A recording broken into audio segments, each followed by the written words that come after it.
장미 저택의 새벽은 언제나 잔잔했습니다. 아침 햇살이 들기 전까지는 모든 것이 조용했고 슬며시 흔들리는 커튼과 먼지 냄새가 섞인 실내 공기조차 평화로웠습니다. 하지만 그날 밤 그 고요함은 산산조각 났습니다. 윤서진은 잠결에 이상한 기운을 느꼈습니다. 마치 누군가가 자신의 꿈속까지 파고드는 듯한 불편한 기척. 눈을 천천히 뜨는 순간 침실은 어둠 속에서 가만히 숨을 죽이고 있었고 빈 공간을 스치며 지나가는 기묘한 떨림이 그녀를 긴장하게 만들었습니다. 서진은 이불 안에서 몸을 일으켜 세웠습니다. 처음에는 단순한 착각이라고 생각했습니다. 하지만 그때 집 안 어딘가에서 들려온 낮은 목소리가 그녀를 완전히 깨웠습니다. 들릴 듯 말 듯한 그러나 분명한 목소리. 누군가가 조심스럽게 통화를 하는 소리. 이 집에서 이 시간에? 서진은 맨발로 바닥을 가볍게 딛고 일어났습니다. 장미 저택은 크고 복잡한 구조라 밤엔 발자국 소리가 유난히 크게 느껴졌지만 그녀는 최대한 조용히 움직였습니다. 그리고 서재 쪽으로 다가갈수록 목소리가 또렷해졌습니다. 문틈 사이로 희미한 조명이 새어나오고 그 틈을 통해 윤곽이 보이기 시작했습니다. 그 실루엣은 너무 익숙했습니다. 바로 남편 강도현이었습니다. 그는 긴장감 어린 목소리로 누군가에게 말하고 있었습니다. 아내는 절대 모르게 하세요. 그 순간 서진은 그 자리에 그대로 멈췄습니다. 심장이 위로 치솟는 듯 했고 손끝이 순간적으로 얼어붙었습니다. 아내는 절대 모르게. 도대체 무엇을 숨기려는 걸까? 왜 이렇게 늦은 시간에, 왜 이렇게 조심스러운 목소리로 그렇게 강하게 단언하고 있을까? 그동안 도현은 비밀이 없는 남편이었습니다. 직선적인 성격, 숨김없는 말투, 잡음 없는 생활. 서진이 도현에게 마음을 열었던 이유도 바로 그 점 때문이었다. 그런 남편의 목소리가 오늘은 마치 다른 사람의 목소리처럼 들렸다. 서진은 입술을 꽉 깨물고 문틈에 다시 귀를 가까이 대보았다. 하지만 도현은 더는 말을 하지 않았다. 그저 잠시 침묵이 이어졌고 무언가를 정리하는 듯한 작은 소리만 들려왔다. 서진은 침실로 돌아가려고 몸을 돌렸지만 발걸음은 쉽게 떨어지지 않았다. 자기야, 미안해. 갑자기 급한 일이 생겨서. 얼마 전 도현이 밤늦게 귀가하며 했던 말들이 하나하나 머릿속을 스쳐 지나갔다. 그 말 속에 묘하게 흐르던 어색함이 이제는 너무 분명하게 느껴졌다. 서진은 천천히 침실로 돌아왔지만 침대 위의 평온한 분위기는 더 이상 이전처럼 느껴지지 않았다. 남편의 그림자조차 낯설었고 이 집의 공기마저 어딘가 뒤틀려 보였다. 불안은 오래된 장롱 뒤의 먼지처럼 서서히 그러나 확실하게 쌓여갔다. 서진은 이불을 뒤집어 쓰고 눈을 감았지만 도현의 목소리가 계속 머릿속을 맴돌았다. 아내는 절대 모르게 하세요. 이 말을 듣고도 아무렇지 않게 잠들 수 있는 사람은 없다. 서진도 마찬가지였다. 그녀는 천장을 바라보며 생각했다. 지금 무슨 일이 벌어지고 있는 걸까? 왜 나는 아무것도 모르고 있는 걸까? 무엇을 숨기고 있는 거야? 그녀의 시선은 천장 위 한 점에 고정되어 있었지만 생각은 이미 깊은 어둠 속을 헤매고 있었다. 장미 저택의 벽 너머에는 누군가가 오래전부터 숨겨온 진실이 웅크리고 있었고 그 진실이 이제 막 얼굴을 내밀기 시작했다. 이 밤 이후로 서진의 평소 같은 하루는 다시 돌아오지 않게 된다.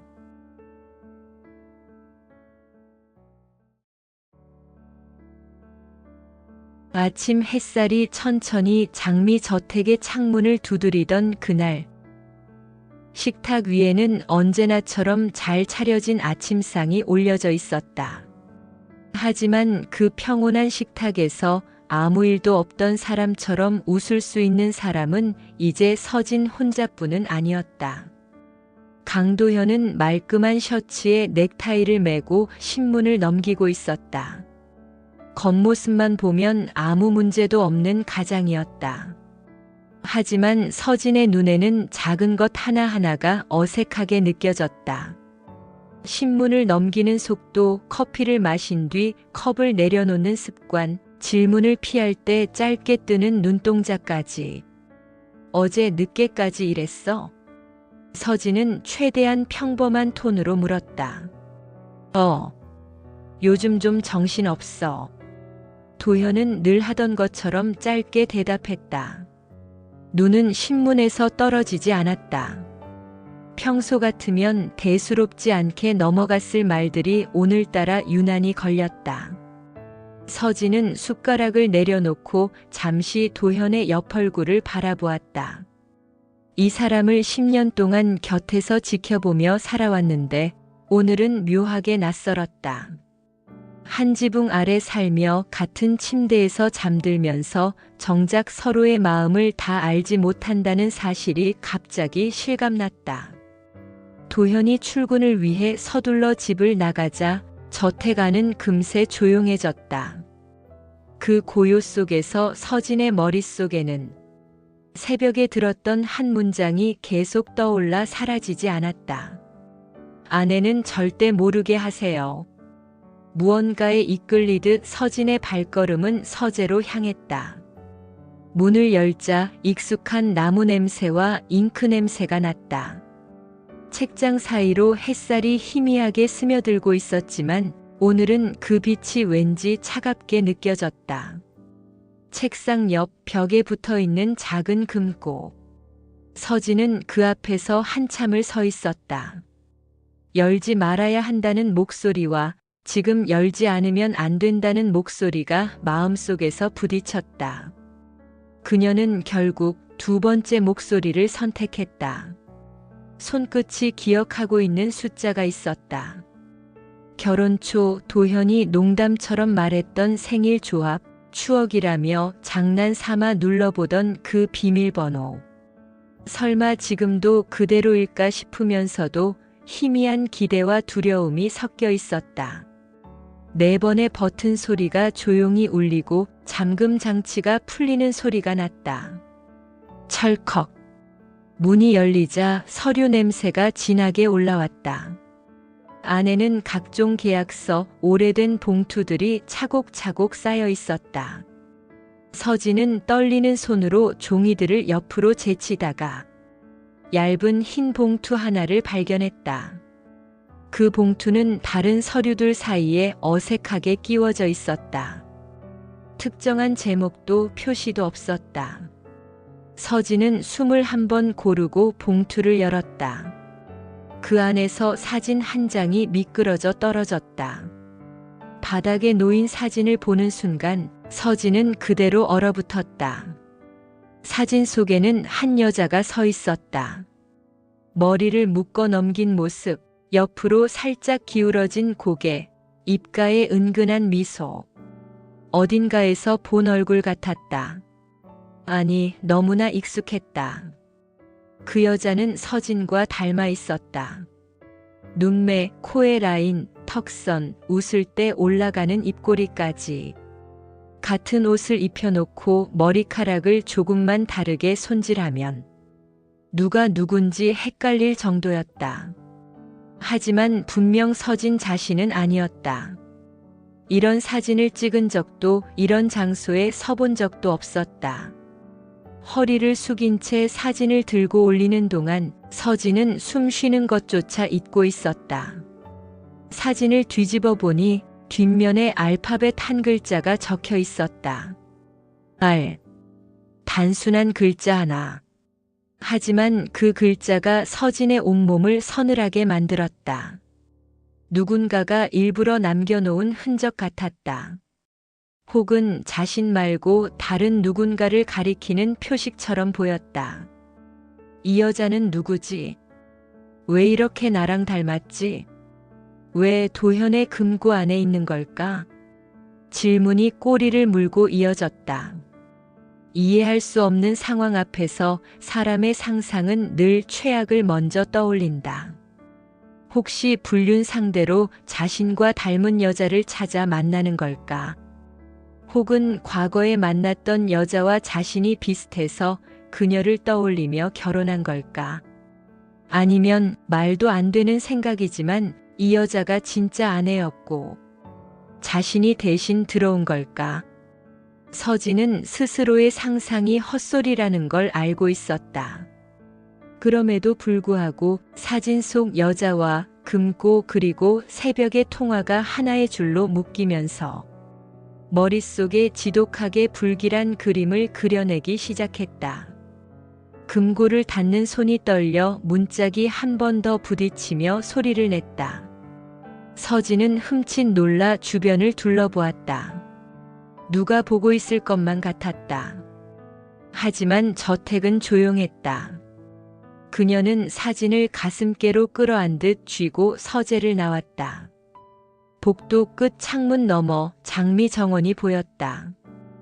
햇살을 받은 장미들이 평온하게 흔들리고 있었지만 서진의 눈에는 그 붉은 꽃잎들이 어딘가 불길한 경고처럼 보였다. 이 사진 그냥 덮을 수 있는 일일까? 서진은 스스로에게 물었다. 그리고 이미 알고 있었다. 이건 결코 그냥 지나갈 수 있는 문제가 아니라는 것을.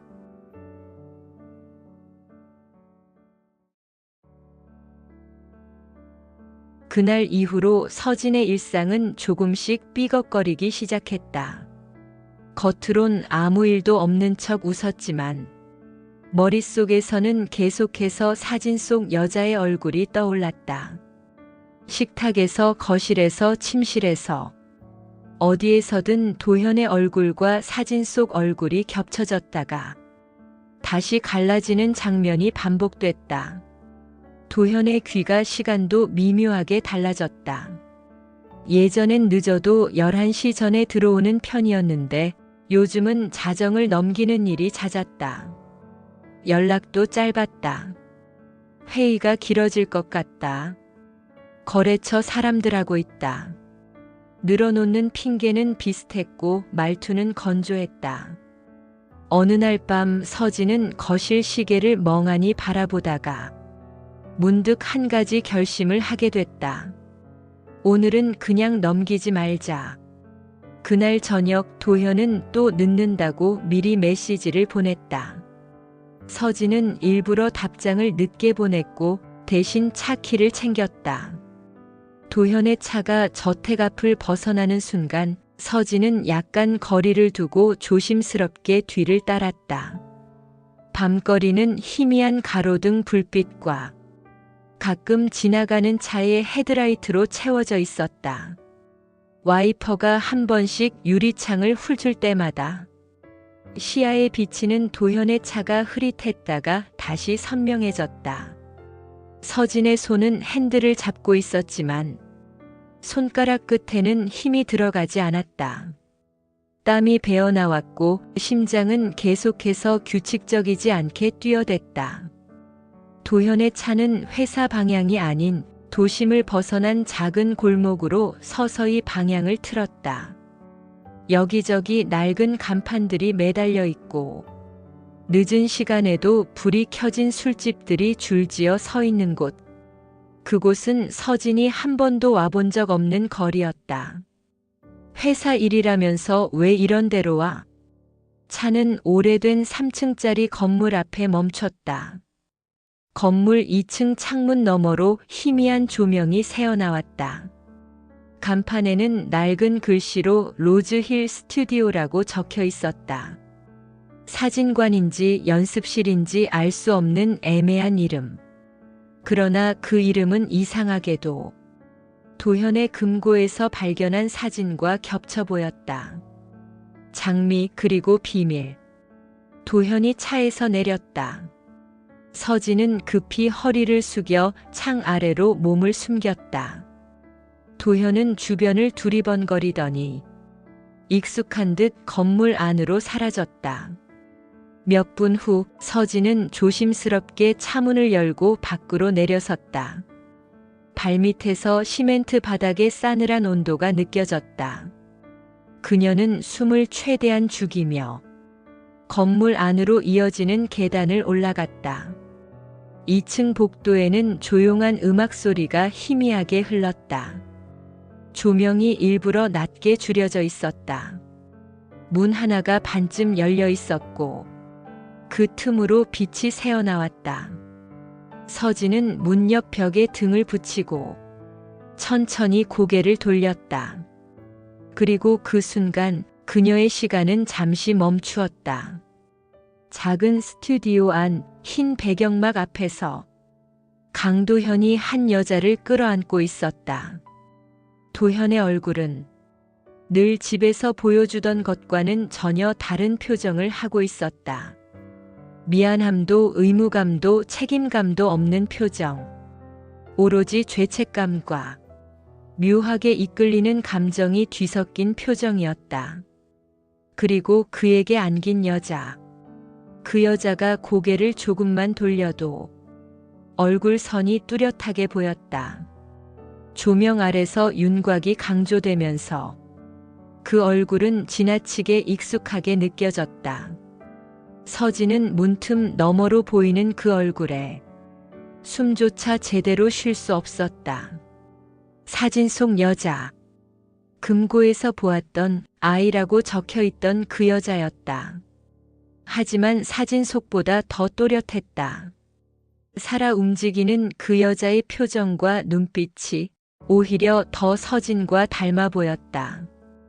코의 모양, 미묘하게 올라가는 입꼬리, 웃을 때 생기는 볼의 음영까지 그냥 비슷한 정도가 아니었다.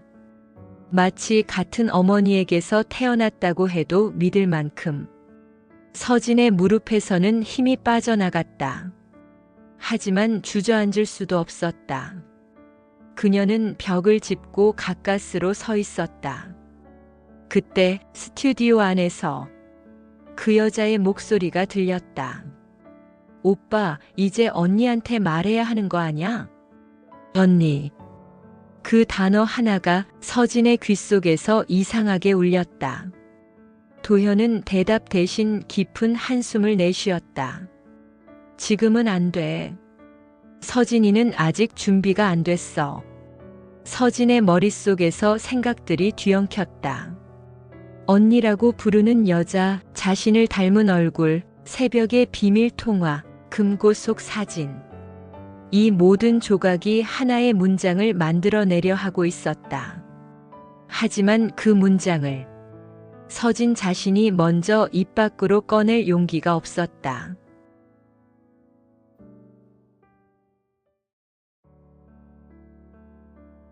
언니라고 부르는 낯선 목소리가 귓가에 오래 맴돌았다. 서진은 문틈에서 몸을 떼지 못한 채 한동안 숨만 내쉬었다. 다리가 점점 풀려가는 느낌이 들었고 더 이상 이 장면을 보고 있으면 안 되겠다는 생각이 뒤늦게 밀려왔다.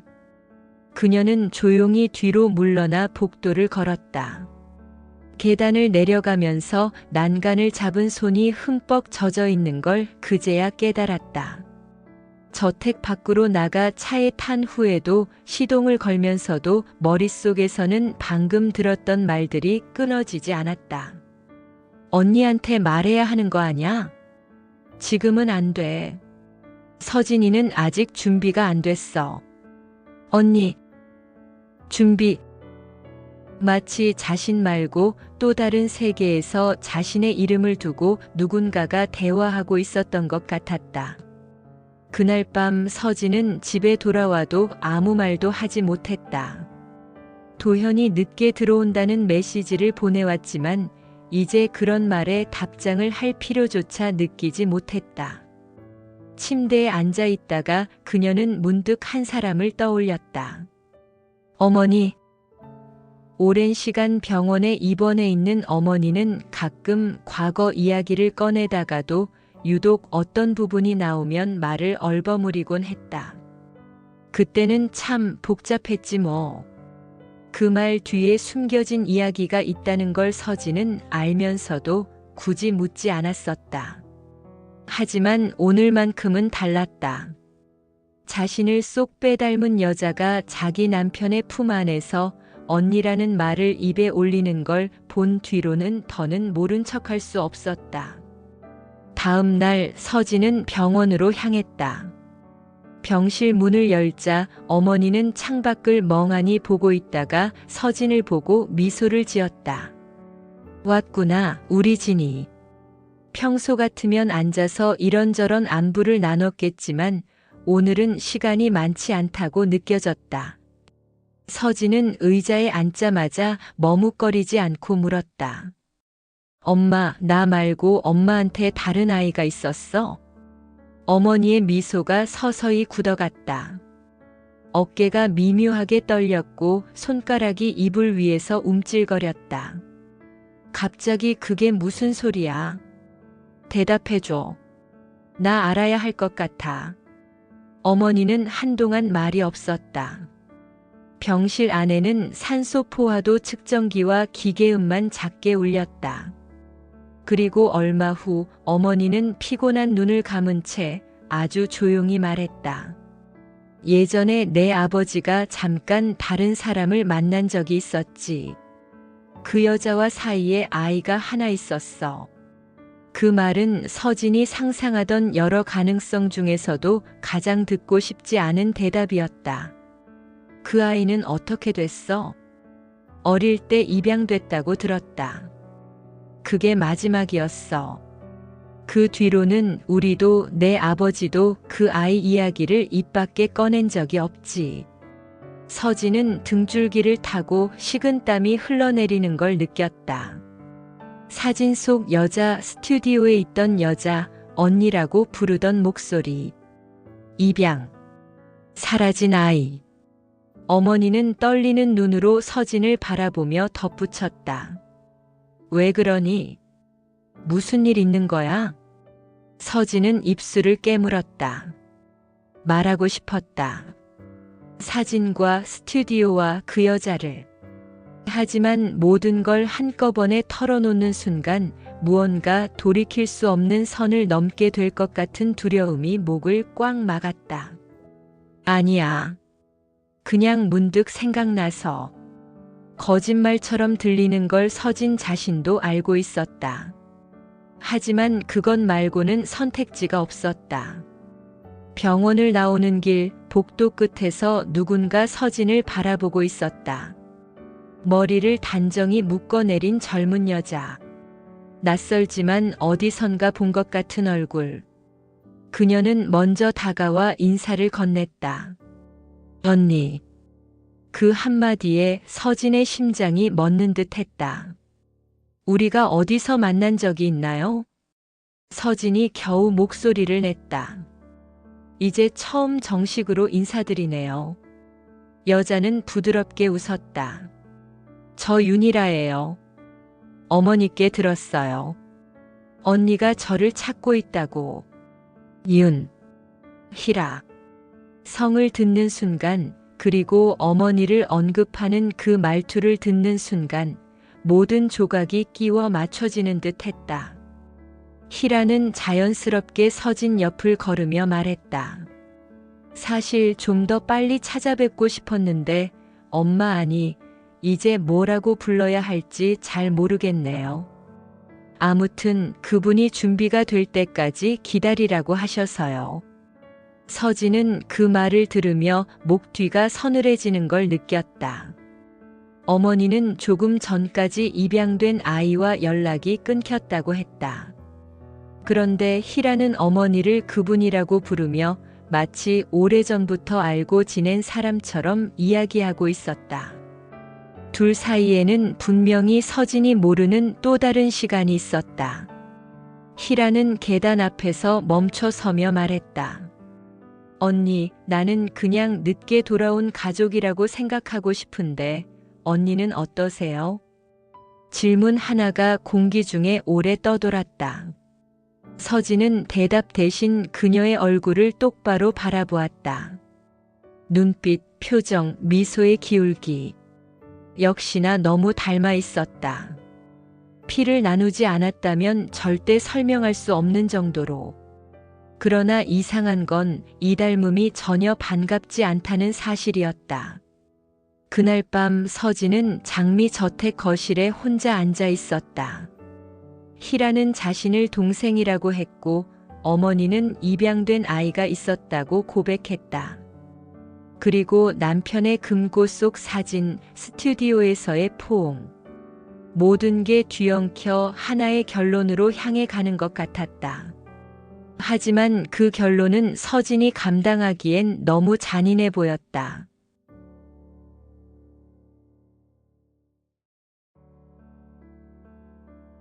서진은 저녁이 되도록 입을 열지 못했다.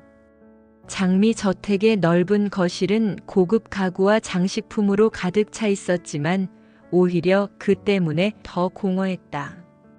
한때는 이 집이 안정과 안식의 상징이었다. 하지만 지금은 숨겨진 비밀들이 벽과 천장을 타고 기어다니는 것만 같았다. 늦은 밤 도현이 돌아왔다. 문이 열리는 소리에 서진은 반사적으로 일어나려다가 다시 자리에 주저앉았다. 도현은 평소와 다름없이 넥타이를 느슨하게 풀며 거실로 들어왔다. 서진을 보자 잠시 멈칫하더니 애써 아무렇지 않은 척 물었다. 아직 안 잤어? 오늘 당신한테 물어볼 게 있어. 서진의 목소리는 평소보다 낮고 차분했다. 하지만 그 차분함이 오히려 더 위험해 보였다. 무슨 일인데 그래? 도현이 소파 반대편에 앉자 서진은 숨을 한번 고르고 물었다. 희라 알지? 짧은 이름 하나가 공기 중에 떨어지는 순간 도현의 얼굴이 굳어졌다. 눈꺼풀이 아주 미세하게 떨렸다. 그 이름 어디서 들었어? 병원에서. 그리고 당신이랑 같이 있는 것도 봤어. 모든 걸 한꺼번에 내던진 건 아니었다. 하지만 이 정도 말만으로도 충분히 분위기는 갈라졌다. 도현은 고개를 숙이고 한동안 말이 없었다. 묵직한 침묵이 거실을 짓눌렀다. 나한텐 설명할 자격도 없어. 서진이 먼저 입을 열었다. 도현은 힘겹게 입술을 떼었다. 희라는 내 이복 동생일지도 몰라. 그 말은 서진이 상상하던 여러 가능성 중 하나였지만 막상 실제로 듣고 보니 훨씬 더 잔인했다. 무슨 소리야 그게. 예전에 도현은 깊은 숨을 들이켰다. 우리가 결혼하기 전에 내가 사귀던 여자가 있었어. 헤어진 뒤에야 그 여자가 임신했다는 얘기를 들었지. 서진의 눈동자가 흔들렸다. 그 여자가 누구였는데? 도현은 바로 대답하지 못했다. 대신 손가락을 꽉 쥐었다가 펴기를 반복했다. 그의 엄마가 내 아버지와도 얽혀 있었던 사람이라고 들었어. 정확히 어디까지가 진실인지는 나도 모르겠어. 그냥 그 아이가 태어났다는 이야기만 듣고 몇 번 돈을 보냈을 뿐이야. 그 뒤로는 연락이 끊겼고, 도현의 목소리에는 스스로도 정리되지 않은 죄책감이 섞여 있었다. 그럼 희라는 당신 딸이야? 서진의 질문은 스스로도 믿고 싶지 않은 가정이었다. 하지만 이 상황에서 그보다 더 명확한 설명은 떠오르지 않았다. 도현은 고개를 저었다. 확신은 없어. 그래서 더 무서웠어. 혹시라도 정말 내 딸이면 내가 모르고 큰 잘못을 저지른 게 되는 거잖아. 그래서 숨겼어?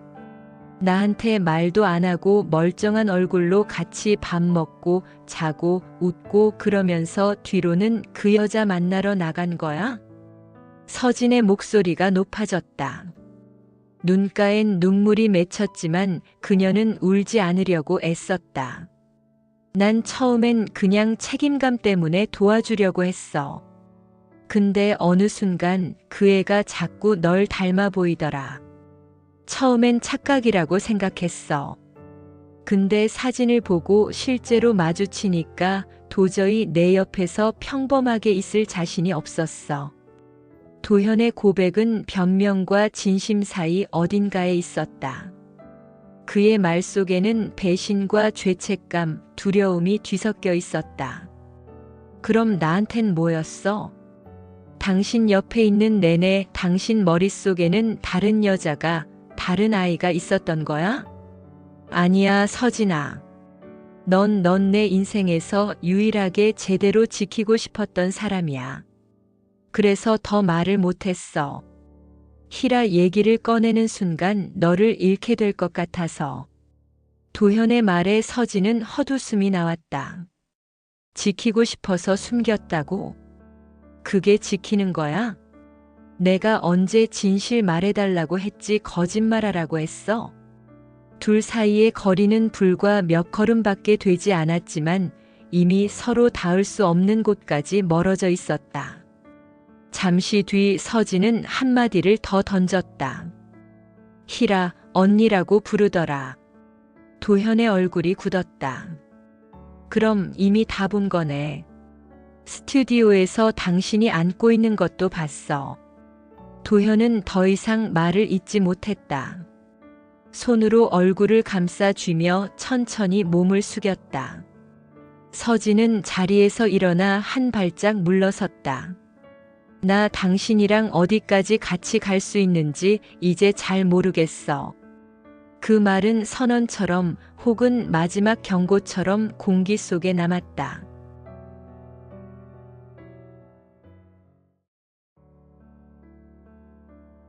희라는 생각보다 빨리 장미 저택 안으로 들어왔다. 처음엔 그저 병원 복도에서 마주친 낯선 얼굴에 불과했지만 이제는 잃어버린 가족이라는 이름으로 당당히 현관문을 넘었다. 언니, 여기가 그 유명한 장미 저택이구나. 희라는 눈을 반짝이며 집 안 곳곳을 둘러보았다. 말투는 밝았고 행동은 겸손해 보였지만 그 눈빛 어딘가에 날카로운 계산이 숨어 있는 것처럼 느껴졌다. 서진은 그런 희라를 애써 담담하게 바라보았다. 도현은 둘 사이에서 계속 어색한 미소를 지으며 서 있었다. 잠깐 머무르는 것뿐이야. 도현이 조심스럽게 말했다. 희라도 갈 데가 마땅치 않다니까. 그래, 가족이라면서 길바닥에 내쫓을 수는 없지. 서진의 대답은 언뜻 보면 이해심 많은 언니의 말처럼 들렸지만 속에 깔린 뉘앙스는 분명했다. 그날 밤 저택 안의 분위기는 묘하게 달라졌다. 거실 소파에 앉아 TV를 보는 사람은 셋으로 늘었고 식탁에서 밥을 먹는 사람도 하나 더 늘었다. 하지만 숟가락이 부딪히는 소리, 잔을 내려놓는 소리, 작은 숨소리까지 모든 것이 서로를 의식하며 움직이는 느낌이었다. 이 집에는 오래전부터 함께 살아온 또 다른 사람이 있었다. 가사도우미 순애. 순애는 수십 년 동안 이 집을 지켜온 사람처럼 보였다. 식탁을 치우는 손길은 익숙했고 식물에 물을 주는 타이밍도 정확했고 마치 집의 호흡을 다 꿰뚫고 있는 사람 같았다. 희라가 처음 집에 왔을 때 순애는 잠시 그를 바라보더니 입가에 희미한 미소를 지었다. 이제 진짜 다 모였네요. 무심코 내뱉은 말 같았지만 어딘가 의미심장하게 들렸다. 서진은 그 말을 흘려듣지 못했다. 며칠이 지나자 희라는 자연스럽게 집안에 섞이기 시작했다. 처음에는 눈치 보던 모습이었지만 점점 자신이 있어야 할 자리를 찾는 듯 행동 반경이 넓어졌다. 서재, 응접실, 정원, 심지어 서진의 드레스룸 근처까지. 언니, 이 옷 진짜 예쁘다. 언니는 이런 게 잘 어울려. 난 아무리 입어도 언니 같진 않더라니까. 칭찬처럼 포장된 말 속에는 자신과 서진을 계속 비교하게 만드는 힘이 있었다. 도현이 있을 때는 희라는 더욱 능숙했다. 형부, 이제 뭐라고 불러야. 일부러 말을 멈춰 세우며 어색한 웃음을 짓거나. 나도 이런 집에서 살아보는 게 어릴 적부터 꿈이었어요. 눈물 글썽이는 표정으로 말하면서 은근히 자신의 불우했던 과거를 강조했다. 이럴수록 서진이 공격적인 사람처럼 보이게 되는 구조였다. 배려하지 않으면 차갑다는 소리 듣기 쉽고 선을 긋지 않으면 순식간에 빈자리를 내주게 되는 상황. 밤이 깊을수록 저택 안에는 이상한 소문도 떠돌기 시작했다. 운전기사, 관리인, 가정부들 사이에서 작은 목소리가 오갔다. 새로 온 아가씨가 원래 따님이래. 몰랐어요? 사모님이 오래 숨기고 있던 일이래요. 그래도 정실부인 자리가 어디 쉬운 자리인가. 저런 일이 있으면 집안이 한번 흔들리긴 하지. 이 말들이 도대체 어디서 흘러나온 건지 서진은 금세 짐작했다. 희라와 가장 자주 눈을 맞추고 은근슬쩍 귀띔하듯 말을 전하던 사람. 바로 순애였다. 아가씨, 힘드시면 저한테 얘기하세요. 순애는 어느 날 서진에게 다가와 낮은 목소리로 말했다. 전 오래 봤잖아요. 이 집이 어떻게 돌아가는지. 말 속에는 이 집에 대한 애착과 어딘가 알 수 없는 원망이 함께 섞여 있었다. 전 그저 아가씨 편입니다. 그 말은 이상했다. 서진은 생각했다. 편을 굳이 나눠야 하는 상황인가 지금이. 하지만 이미 누군가는 양쪽을 갈라서 보고 있다는 이야기였다. 며칠 뒤 집안에 작은 사건들이 하나둘 생겼다. 중요한 서류가 평소와 다른 서랍에서 발견되거나 서진이 숨겨두었던 다이어리가 희라방 근처에서 나오기도 했다. 어머, 언니 거였어요? 저 진짜 몰랐어요. 이 방인 줄 알고.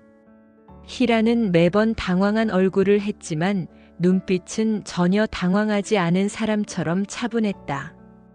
그런가 하면 계약 관련 이슈로 회사에서 도현이 곤란한 상황에 놓이는 일도 생겼다. 누가 유출했는지 모를 자료가 바깥으로 새어나간 것 같다는 소문이 돌았다.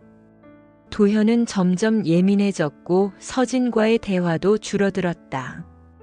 둘 사이의 균열은 눈에 보이지 않을 만큼 작은 균에서 시작됐지만 이제는 누가 봐도 알 수 있을 정도로 벌어져 있었다. 어느 날 밤 희라는 베란다에서 서진과 단둘이 서 있었다. 밖에는 빗방울이 떨어지기 시작했고 유리창에 부딪히는 소리가 단조롭게 이어지고 있었다. 언니. 희라가 먼저 입을 열었다. 언니 입장에선 내가 얼마나 불편한지 알아요. 나도 이렇게까지 할 생각은 없었는데. 이렇게까지? 서진이 되물었다. 사람 마음이 한번 틀어지면 돌아가기가 쉽지 않잖아요. 특히 가족끼리는 더 그렇고. 희라는 베란다 난간에 팔꿈치를 올리며 아주 자연스럽게 말했다. 근데 언니, 이 집에서 누가 먼저 나가는 게 맞다고 생각해요?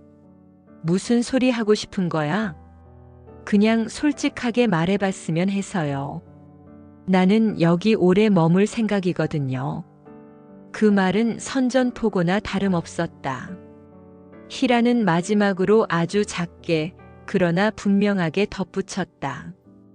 오늘은 그냥 말로 한 거고요. 아마 곧 뭔가 하나 터질 거예요. 어쩌면 오늘 밤일 수도 있고. 그 말을 남기고 희라는 방으로 돌아갔다. 비는 점점 거세졌고 멀리서 천둥 소리가 희미하게 들려왔다. 그날 밤 장미 저택 안 어딘가에서 분명히 누군가의 숨결이 위태롭게 흔들리고 있었다.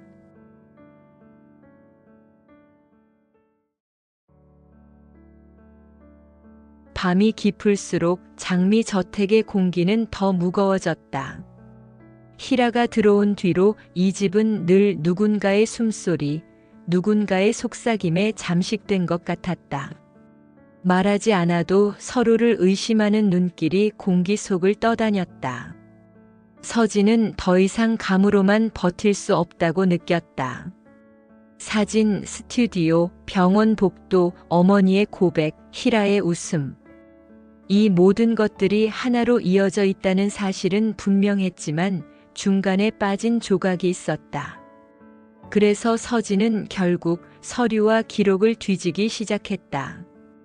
처음엔 집안에서 찾아봤다.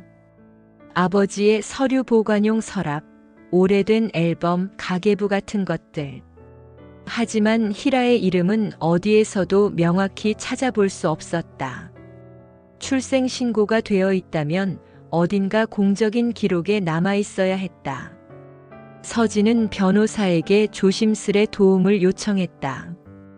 혹시 예전에 입양되었다가 돌아온 사람 기록도 확인이 가능할까요? 변호사는 이상한 눈빛을 잠시 보냈지만 서진의 표정이 심상치 않다는 걸 알고는 더 묻지 않았다. 며칠 뒤 변호사는 서류 한 뭉치를 들고 나타났다. 말씀하신 이름으로 조회해 본 결과인데요. 그는 조심스레 말을 이었다. 윤희라라는 이름으로 된 출생신고, 입양 기록 아무것도 없습니다. 서진은 눈을 떴다가 감은 것처럼 순간적으로 현실감이 사라졌다. 그럴 리가 없어요. 분명 엄마가 입양됐다고 했는데 이름을 바꿨거나 해외로 입양되었거나 아예 신고가 안 되었을 수도 있습니다. 하지만 적어도 한국의 윤희라라는 이름으로 남은 공식 기록은 없다고 보시면 됩니다. 기록이 없다. 존재를 증명하는 최소한의 흔적조차. 서진은 집으로 돌아와 어머니가 남겨둔 오래된 상자를 꺼냈다. 병원에서 어머니 이름으로 보내진 편지들, 젊은 시절 사진들, 그리고 구겨진 봉투 하나. 봉투 안에는 짧은 쪽지와 함께 아이의 발도장을 찍어둔 종이가 들어있었다. 당신이 원하지 않으니 내가 알아서 키울게. 이 아이에 대해선 서로 모르는 걸로 하자. 서진은 손으로 종이를 꽉 쥐었다. 발도장 위에 찍힌 날짜는 자신의 태어난 날과 불과 몇 달 차이밖에 나지 않았다. 쪽지 아래에는 연락처 하나가 적혀 있었지만 오래되어 글자가 번져 있었다. 그럼에도 마지막 줄은 또렷했다. 이 아이 이름은 윤하림. 하림. 희라가 아니었다. 서진은 소름이 돋았다. 어머니가 말한 입양된 아이와 지금 집안에 들어온 윤이라는 서류상 어디에도 연결되지 않았다. 병원 복도에서 희라는 어머니를 그분이라고 불렀다. 어머니는 입양된 아이와 연락이 끊겼다고 했다. 그런데 희라는 어머니가 자기를 찾고 있다고 말했다. 둘 중 하나는 거짓말을 하고 있었다. 혹은 둘 다 진실의 일부만 말하고 있을 수도 있었다. 그때 문을 두드리는 소리가 들렸다. 언니 들어가도 돼요? 희라였다. 서진은 급히 종이들을 상자 안에 넣고 뚜껑을 덮었다. 왜? 아까 거실에서 형부가 언니 찾더라고요. 요즘 회사 일도 힘든 것 같은데 언니까지 이렇게 힘들어 보이니까 제가 다 죄책감 느껴져요. 걱정하는 척하는 말투. 하지만 눈빛은 전혀 흔들리지 않았다. 희라야. 서진이 불렀다. 너 입양됐다고 했지? 희라는 순간 눈을 가늘게 떴다. 그러고는 금세 미소를 지어 올렸다. 그 얘기 엄마한테 들으셨어요? 그래. 근데 이상하네. 이름이 다른 것 같아서. 아, 그거요. 희라는 가볍게 웃었다. 원래 이름이 따로 있었는데 입양되면서 바뀌었다고 하더라고요. 나도 옛날 이름은 잘 몰라요. 부모라고 부를 만한 사람들도 다 일찍 떠나버려서 너무나 자연스럽게 흘러나오는 대답. 하지만 그 자연스러움 자체가 서진에게는 가장 부자연스럽게 느껴졌다. 잠시 침묵이 흐르다 희라가 조용히 덧붙였다. 언니, 근데 이름이 뭐였는데요? 혹시 제가 알아야 할 이름인가요? 그 질문은 마치 덫을 놓는 사람의 말 같았다. 서진은 입술을 다물었다. 아직은 아무것도 내주고 싶지 않았다. 아니야. 별건 아니야. 그래요? 희라는 고개를 끄덕이며 방을 나가려다 문 앞에서 한 번 더 돌아보았다. 언니, 내가 누군지 진짜 알고 싶은 건 언니일지도 모르겠네요. 그 말은 의미심장한 미소와 함께 공기 중에 오래 떠돌았다. 문이 닫힌 후 서진은 상자를 다시 열어 하림의 발도장을 바라보았다. 한 가지 사실만은 분명해졌다. 이 집 안에는 진짜 잃어버린 아이의 자리가 있었고 지금 그 자리를 차지하고 있는 사람은 다른 이름, 다른 과거를 가진 전혀 다른 누군가라는 것. 그리고 그 누군가를 이 집 안으로 들인 사람이 분명 따로 있다는 것.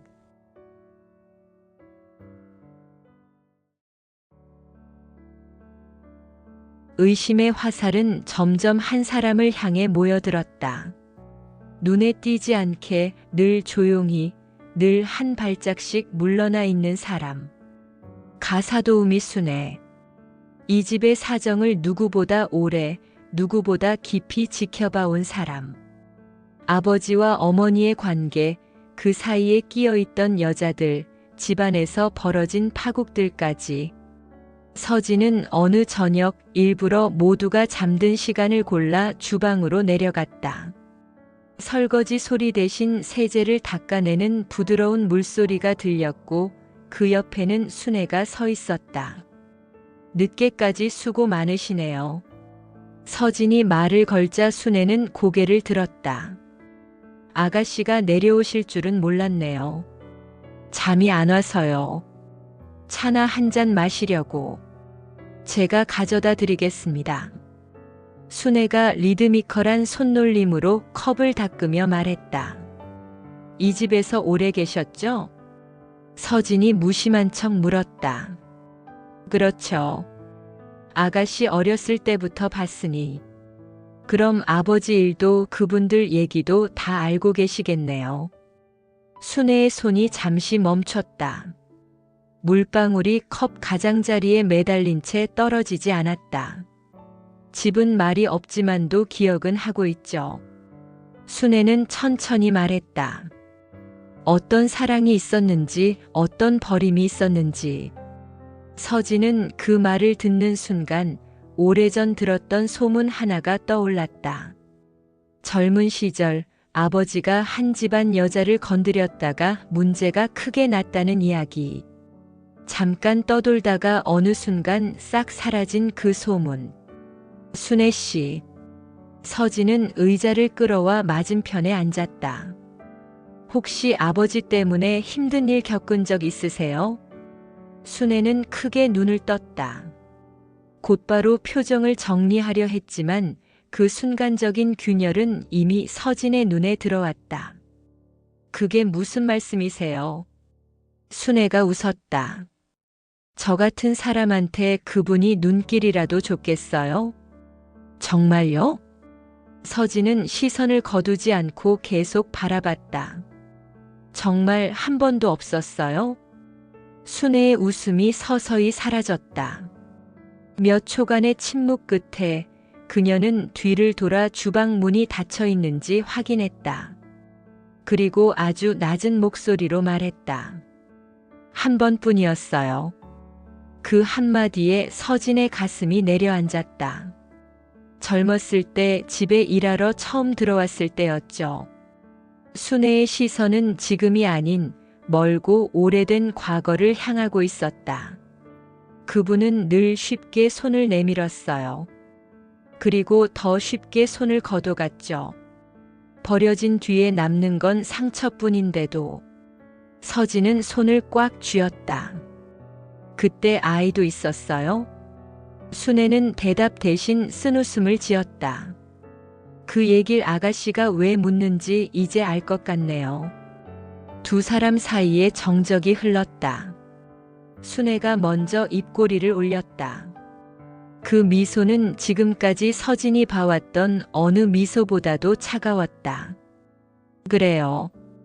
아이 있었어요. 근데 그분은 몰랐으면 좋겠다고 했죠. 자기 인생에 흔적 남기기 싫다고. 그래서 혼자 키우셨어요? 키우다 못 키웠죠. 순애의 목소리가 떨렸다. 돈도 도움도 아무것도 없었으니까. 결국 그녀는 끝까지 말을 잇지 못했다. 그 침묵만으로도 결말은 충분히 예상할 수 있었다. 그 뒤로 생각했어요. 이 집은 언젠가는 대가를 치를 거라고. 서진 등줄기를 찬 기운이 타고 내려갔다. 그래서 희라를 데려온 거예요? 순애는 더는 숨기지 않았다. 처음부터 윤희라라는 사람은 없었어요. 제가 만든 이름이죠. 그 애의 어머니가 죽기 전에 애 이야기를 조금 했어요. 어디에 있었는지 어떻게 살았는지. 그걸 토대로 내가 판을 짠 거고. 그럼 희라는 누구예요? 버려진 애. 순애가 잘라 말했다. 어디에도 속하지 못하고 누구에게도 환영받지 못한 애. 그래서 이 집에 데려오기 딱 좋았죠. 왜 하필 우리 집이었어요? 왜긴요? 순애의 목소리가 낮게 가라앉았다. 당신네 집이 나한테 그랬으니까. 순애는 의자 등받이에 몸을 기대며 조용히 웃었다. 나는 사실을 조금만 비틀었어요. 있는 이야기, 없는 이야기 섞어가면서. 아가씨 어머니한테 입양된 애 얘기 꺼내고 도현 씨한테는 옛날 여자아이 얘기 슬쩍 흘리고 희라에겐 잃어버린 가족 연기를 시켰고. 그 말이 끝날 때쯤 서진은 깨달았다. 이 집 안에서 벌어진 일들은 우연히 겹쳐진 사건들이 아니라는 것을. 누군가가 오래전부터 천천히 끈질기게 준비해온 시나리오였다는 것을. 왜 지금이에요? 서진이 물었다. 왜 이제 와서 이렇게까지 한 거예요? 순애는 한숨을 내쉬며 손을 깍지 꼈다. 사람이 매일 똑같이 밥 차리고 똑같이 먼지 닦고 똑같이 웃어주다 보면 언젠간 문득 생각해요.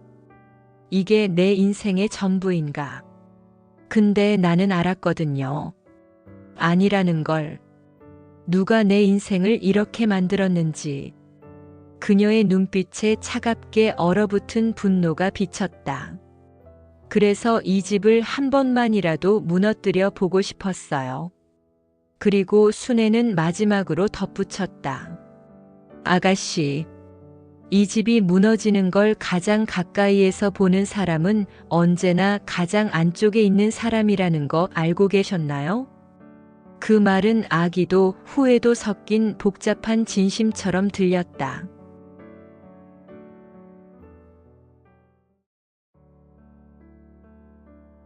진실이 드러난다고 해서 바로 모든 것이 해결되는 건 아니었다.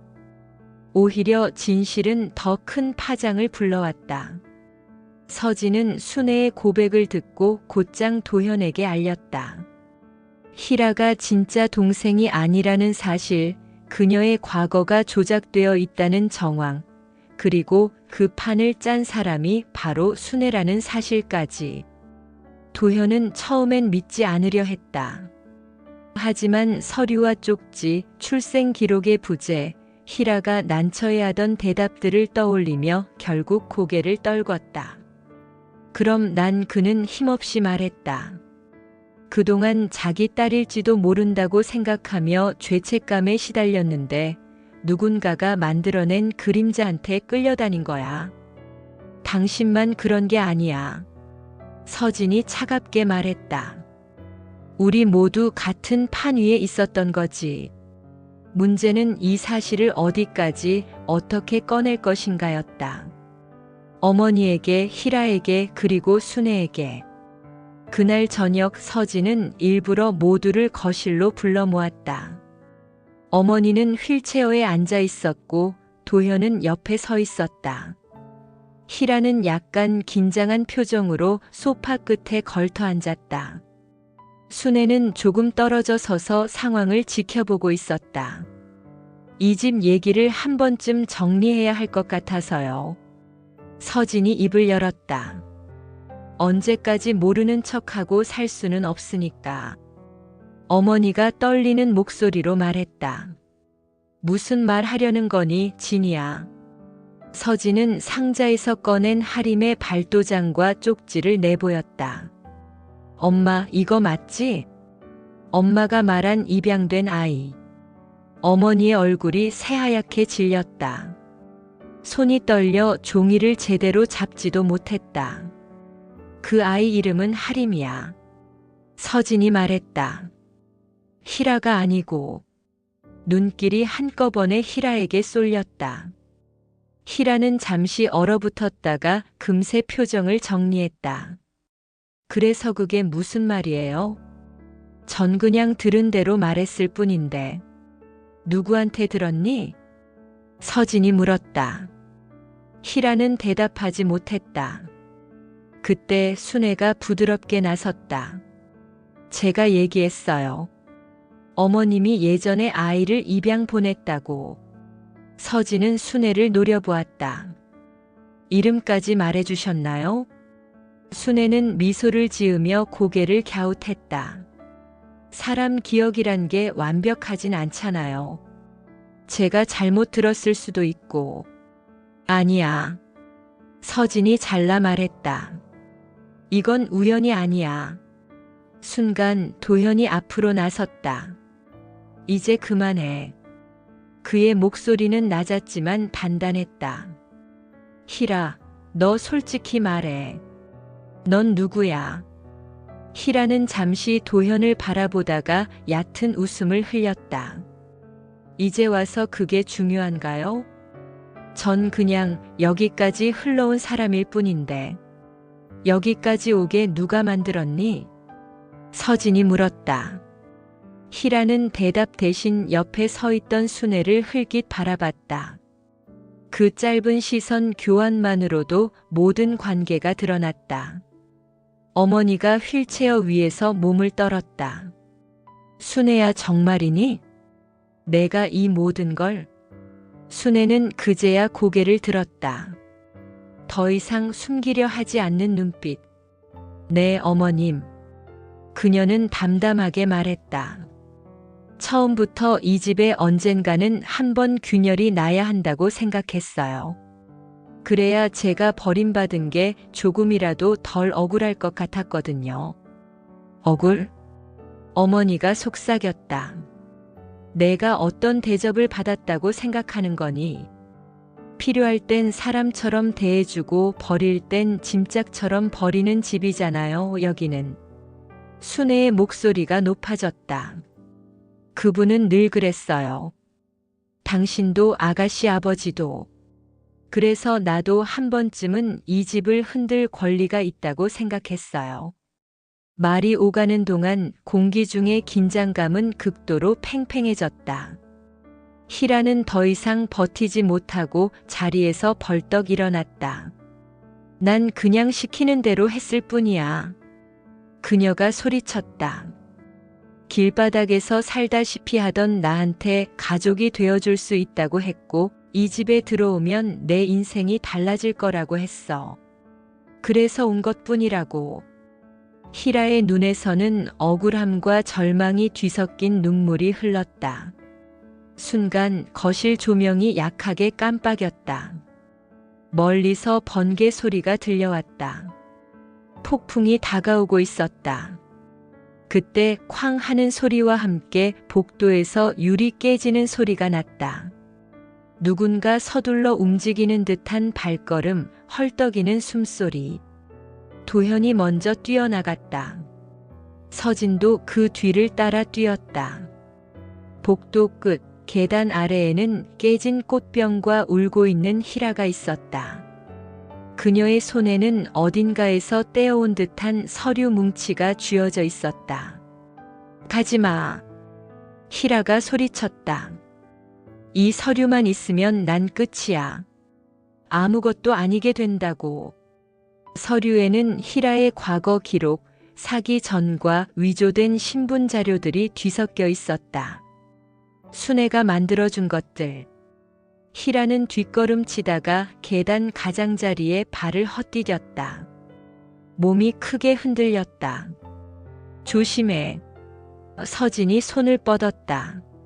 하지만 그 손이 닿기 전 희라의 몸이 천천히 뒤로 기울어졌다. 마치 누군가 긴 악몽에서 밀어버린 듯한 속도. 시간이 느리게 흘렀다. 희라의 눈동자가 서진을 향해 크게 열렸다. 입모양이 작게 움직였다. 언니.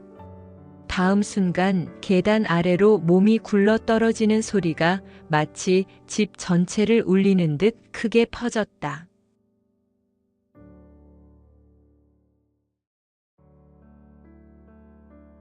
시간이 한 번 끊어진 것 같았다.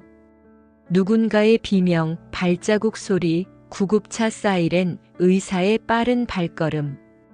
모든 것이 뒤섞여 기억 속에서 지워지듯 흘러갔다. 응급실 앞 복도에서 서진과 도현, 어머니와 순애가 마주 서 있었다. 각자 다른 죄책감, 다른 두려움에 시달리면서도 결과는 한 가지를 향해 가고 있었다. 의사가 나와 짧게 말했다. 환자분 머리를 크게 다쳐서 당장은 의식 회복이 어렵겠습니다. 경과를 지켜봐야겠지만 기억 손상이 올 수도 있습니다. 그 말은 어쩌면 모든 이들에게 잔인하면서도 기묘하게 공평한 선언이었다. 진실을 알면서도 아무것도 바꿀 수 없는 사람들. 거짓을 살다가 진실을 견딜 수 없는 사람들. 복수를 준비했지만 결국 자신이 무너져 내린 사람들.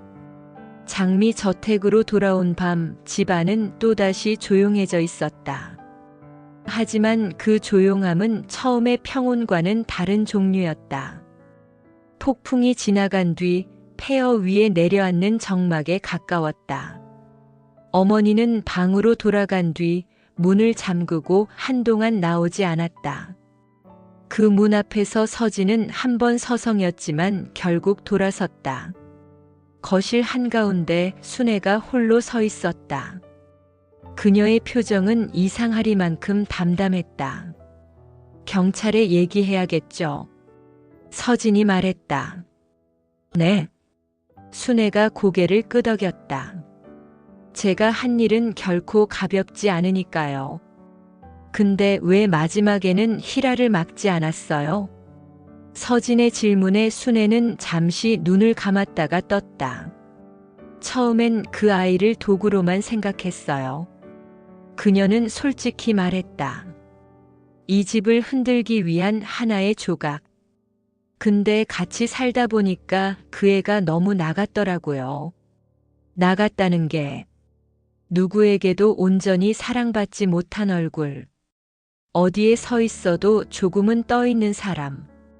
그래서 막으려고 했는데 한 발 늦었네요. 순애는 스스로를 비웃듯 씁쓸하게 웃었다. 그래도 마지막 선택은 그 애가 한 거예요. 난 길만 열어줬을 뿐이고. 순애는 경찰에 모든 걸 털어놓겠다고 했다. 조작된 서류, 희라를 데려온 경위, 집안에 흘린 말들, 도현과 어머니에게 심어준 오해들까지. 그녀가 집을 나서는 순간 서진은 묻지 않을 수 없었다. 순애 씨, 그래도 한 번쯤은 우릴 용서할 수 있었지 않았을까요? 순애는 현관 앞에서 멈춰 섰다. 잠시 생각하던 그녀는 고개를 저었다. 용서는 받는 사람이 아니라 주는 사람 마음이잖아요. 전 못 주겠더라고요. 끝까지. 그 말은 어떤 사과보다 어떤 원망보다 더 섬뜩하게 들렸다. 순애가 저택을 떠난 뒤 장미 정원에는 바람이 세차게 불었다. 붉은 꽃잎 몇 장이 줄기를 떠나 허공으로 흩어졌다. 며칠 후 서진은 혼자 정원에 나와 장미들을 정리하고 있었다. 도현은 회사 문제로 한동안 집에 들어오지 못했다. 어머니는 요양병원으로 옮겨졌다. 이 집은 이제 서진의 선택에 따라 완전히 달라질 수 있는 상태가 되어 있었다. 저택을 팔아버리고 새로운 삶을 시작할 수도 있었고, 무너진 대로 내버려둔 채 과거에 갇혀 살 수도 있었다. 서진은 가위를 들고 가장 오래된 장미 줄기를 잘라냈다. 가지가 바닥에 떨어지는 소리가 작게 울렸다.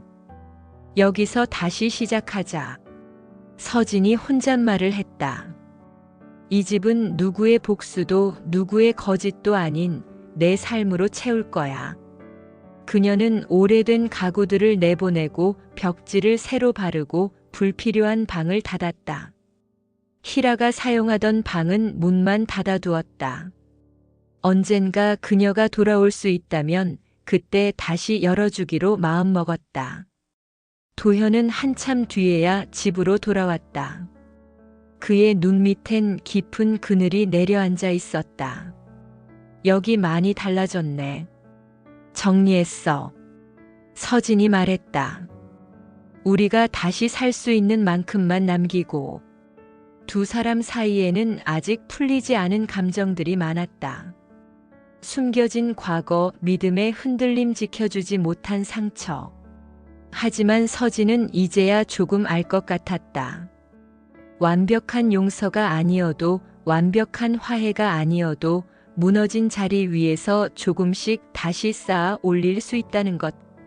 당신이 괜찮다면. 서진이 말했다. 우리 다시 한번 해보자. 도현은 그 말을 듣고 한참 동안 아무 말도 하지 못했다. 그리고 조용히 고개를 끄덕였다. 이번엔 숨기는 거 없을게. 진짜로. 장미 정원 한가운데 새로 심은 어린 장미 묘목들이 바람에 작게 흔들리고 있었다. 아직 꽃은 피지 않았지만 언젠가 피어날 준비를 조용히 하고 있는 것처럼 보였다. 장미 저택은 이제 더 이상 누군가의 비밀을 숨기는 집이 아니라 상처를 안고도 다시 살아보려는 사람들의 집이 되려 하고 있었다. 마지막 남아있던 오래된 장미 한 송이가 바람에 져서 땅 위로 떨어졌다. 그리고 그 자리에는 새로운 싹 하나가 조용히 올라오고 있었다. 끝.